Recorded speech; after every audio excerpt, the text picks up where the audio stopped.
ஒரு சித்த யோகியின் சரிதை இரண்டாம் பாகம்.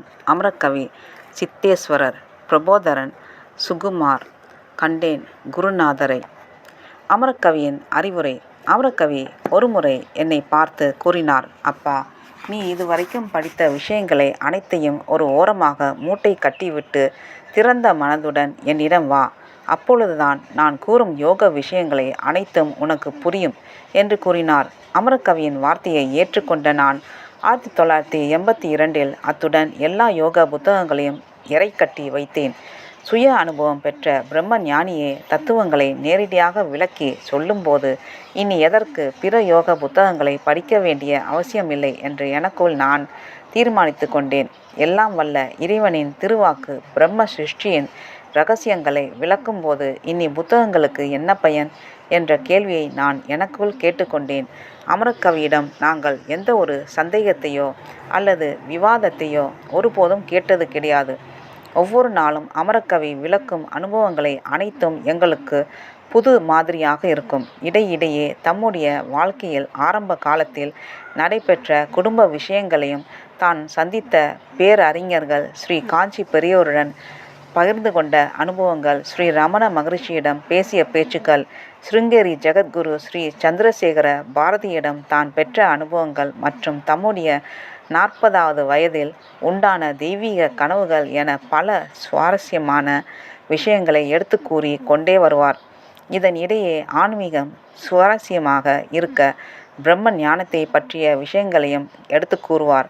தமக்கு காஞ்சி காமாட்சி அம்மன் கோவில் கர்ப்ப கிரகத்தில் நடைபெற்ற சம்பவங்கள் மற்றும் முதலில் சங்கநாதம் உண்டான போது ஏற்பட்ட மாறுதல்கள், அதை தொடர்ந்து தெய்வத்தின் குரல் தம்மிடம் பேசிய போது ஏற்பட்ட அனுபவங்கள், பரமாத்மாவின் பவித்திரமான சங்கநாதம் முதலில் தோன்றிய போது உண்டான மாறுதல்கள் என பல ஆன்மீக விஷயங்களை கூறிக்கொண்டே செல்வார்.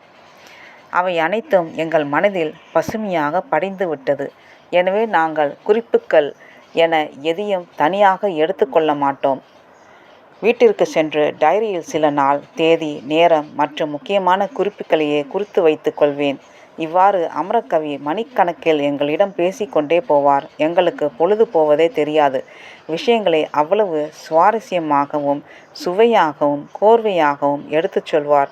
இன்னும் ஏதாவது புதிய தகவல் சொல்ல மாட்டாரா என நாங்கள் சில சமயம் ஏங்கி தவித்ததும் உண்டு. அவரிடமிருந்து பிரிந்து செல்லவே எங்களுக்கு மனம் வராது. அந்த அளவுக்கு தெய்வீகத்தின் ஈர்ப்பு சக்தி இருந்து வந்தது. என் தாயின் கவலை. அமரக்கவியின் வீட்டு பக்கத்திலேயே என்னுடைய வீடு இருந்ததால் சில சமயம் காலை வேளையில் என்னை தேடிக்கொண்டு நேராக வந்து விடுவார். அந்த சமயத்தில் எனக்கு கையும் ஓடாது, காலும் ஓடாது. அவர் சகஜமாக அமர்ந்து சில விஷயங்களை பேசிவிட்டு செல்வார். என் தாயார் அமரக்கவியிடம், இந்த பையன் எந்த வேலைக்கும் சரியாக போக மாட்டேன் என்கிறான். எப்போது பார்த்தாலும் எதையாவது யோசித்து கொண்டே தண்டமாக வீட்டில் உட்கார்ந்து இருக்கிறான். என்னுடைய 4 மகன்களுக்கும் 3 பெண்களுக்கும் கல்யாணம் செய்து விட்டேன். இவன் ஒருத்தன்தான் இப்படியே உட்கார்ந்து இருக்கிறான். வேலை வெட்டி இல்லாத ஒருவனுக்கு யார் பெண் கொடுப்பார்கள்? நீங்கள் தான் இவனுக்கு புத்தி சொல்ல வேண்டும் என என்னை பற்றி ஏதாவது சொல்லி கொண்டே இருப்பார்கள். அமரக்கவி பதிலுக்கு, அவனை ஒன்றும் திட்டாதீர்கள், காலம் சரியானால் எல்லாம் சரியாக போகும், கவலையை விடுங்கள் என்று ஆறுதல் கூறுவார். அமரக்கவியின் அருள் வாக்கு. ஒரு நாள் என்னை அழைத்து, அப்பா, உன்னுடைய ராசிக்கு உத்தியோகம் ஏதும் சரிபட்டு வராது. உன் எதிர்காலம் வணிக விருத்தியாக இருக்கிறது.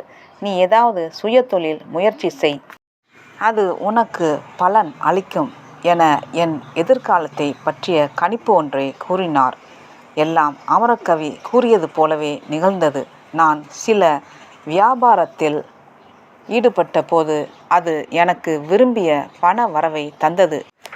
என்னுடைய 12 ஆண்டு கால சேவையில் சிறிய வியாபாரத்தில் இருந்து வந்த நான், அவருடைய மறைவிற்கு பின் என்னுடைய தன விருத்தி அதிகமாகி கொண்டே சென்றது அமரக்கவியின் திருவருளேயாகும். அதுபோல் அவருடைய பிரம்ம சமாதிக்கு 10 மாதங்களுக்கு முன் என்னுடைய திருமணத்திற்கு நேரம் நெருங்கி வந்து விட்டது என கூறினார். அதிசயமாக ஒரு சில நாட்களில் கும்பகோணத்திலிருந்து வந்த ஜாதகத்தை எடுத்துக்கொண்டு அவரிடம் காண்பித்தேன். உனக்கு இந்த பெண் தான் திருமணத்திற்கு ஏற்றவள், சீக்கிரம் கல்யாணத்தை முடித்து கொண்டு வா என உத்தரவு கொடுத்து என்னுடைய திருமணத்திற்கு ஆசி வழங்கினார். அமரகவி கூறியது போலவே 3 மாதங்களுக்குள் என் திருமணமும் மின்னல் வேகத்தில் சிறப்பாக நடந்து முடிந்து விட்டது.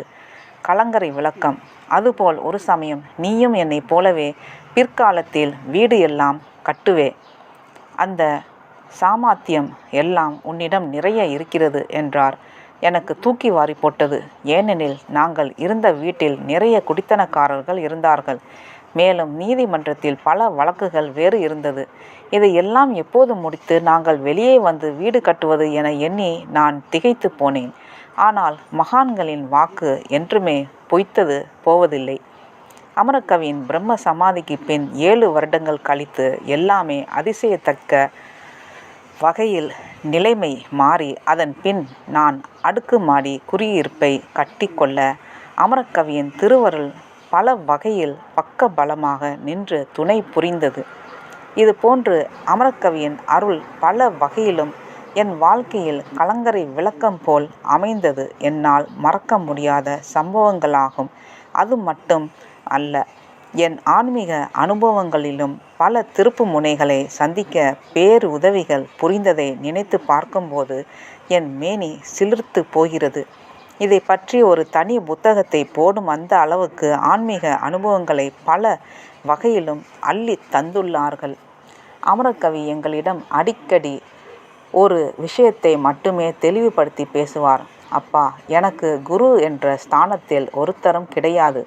அதுபோல் எனக்கு சிஷ்யர்கள் என்று யாரும் கிடையாது என கூறி சிரிப்பார். இதன் பொருள் எங்களுக்கு பிற்காலத்தில் தான் விளங்கியது.